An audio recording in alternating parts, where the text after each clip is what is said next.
चेतना की शिखर यात्रा पंडित श्री राम शर्मा आचार्य। एक असमाप्त जीवनी भाग 1। महामना के सहयोगी। मालवीय जी के सहयोगियों में पंडित रूप किशोर आदर से याद किया जाने वाला नाम था। राजनीति, शिक्षा, समाज सुधार और सेवा कार्यों में निरत रहते हुए भागवत के कथा प्रसंगों और तत्वदर्शन की विवेचना मालवीय जी का प्रिय धर्म अनुष्ठान था। पंडित रूप किशोर जी अपने क्षेत्र में भागवत व्यास के रूप में श्रद्धा की दृष्टि से देखे जाते थे। पंडित रूप किशोर अपने आप को महामना का विनम्र शिष्य और अनुयायी ही कहते थे।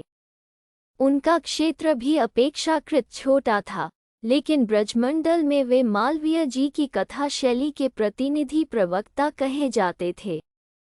उस क्षेत्र के राजा रजवाड़ों में पंडित जी का बहुत मान सम्मान था। कथा उपदेश वाणी की कला नहीं है। अपनी बात कहने का ढंग आना चाहिए। उसका प्रभाव पड़ता है, लेकिन जो कहा जा रहा है उसके पीछे आस्था का बल भी होना चाहिए। यह बल उपदेशों को पहले अपने जीवन में उतारने से आता है। भागवत करुणा और भक्ति का शास्त्र है। वह प्रेत पिशाचों को भी कषाय कल्मशों से मुक्त करता है। धुंधकारी प्रेत की कथा भागवत कथा के समय महात्म्य प्रसंग में हर बार सुनाई जाती है। करुणा और भक्ति के तत्व पंडित जी के जीवन में पूरी आभा के साथ प्रकट हुए थे।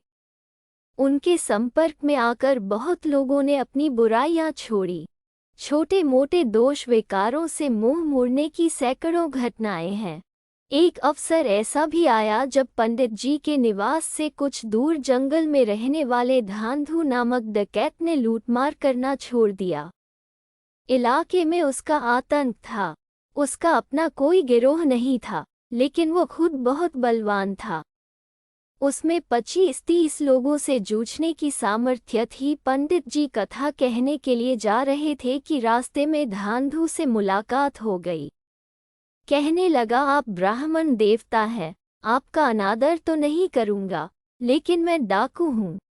लूटना छेड़ दूँ तो अपना और आश्रितों का निर्वाह कैसे करूँगा? इसलिए आपके साथ बल प्रयोग तो नहीं करूँगा। सिर्फ यही चाहूँगा कि आपके पास जो कुछ भी है वो चुपचाप रख दें। धांधु ने पूरे वेग से कहा था। सामान्य मनःस्थिति का व्यक्ति धांधु के दमखम, बुलंद आवाज और डपट से कांपने लगता। पंडित जी पर उसके डरावने व्यक्तित्व का कोई असर नहीं हुआ। जिस निश्चिंत भाव से वे जा रहे थे, उसी निर्द्वंद्व भाव से ठिठक कर खड़े हो गए और धांधु को निहारने लगे। अपनी धमकी का कोई असर होता न देख डाकू अचरज में पड़ गया। उसने कहा, पंडित जी, मैंने जो कहा वो आपने सुन लिया है न? पंडित जी ने कहा, सुन लिया है, पर मैं अभी तुम्हें कानी कौड़ी भी नहीं दूंगा। अगर कथा सुनने चलते हो तो वचन देता हूँ कि वहाँ जो भी दान दक्षिणा आएगी सब तुम्हें सौंप दूंगा। धांधु की आंखें चौड़ी हो गई। पहले अचरज से बड़ा अचरज सामने आ गया था।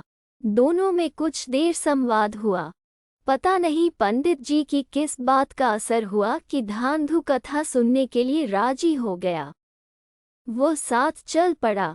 भागवत सप्ताह की पूरी अवधि में उसने ध्यान से कथा सुनी। पुराने संस्कार बीच बीच में जोर मारते। वो लोगों को डराने धमकाने लगता, लेकिन यह देर तक नहीं चला। भागवत सप्ताह पूरा होने के बाद पंडित जी ने दान दक्षिणा समेटकर धांधु के हाथ में सौंपी।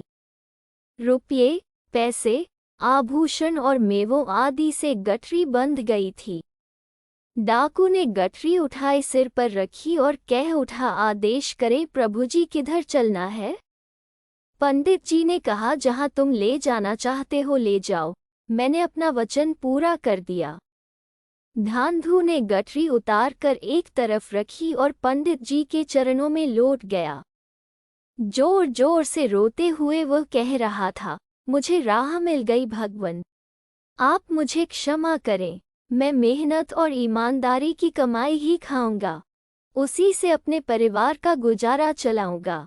अनुनय विनय कर वो बोझ पंडित जी के घर तक छोड़ने गया। जिसने भी देखा एक बार तो विश्वास नहीं किया कि यह धांधू डाकू है।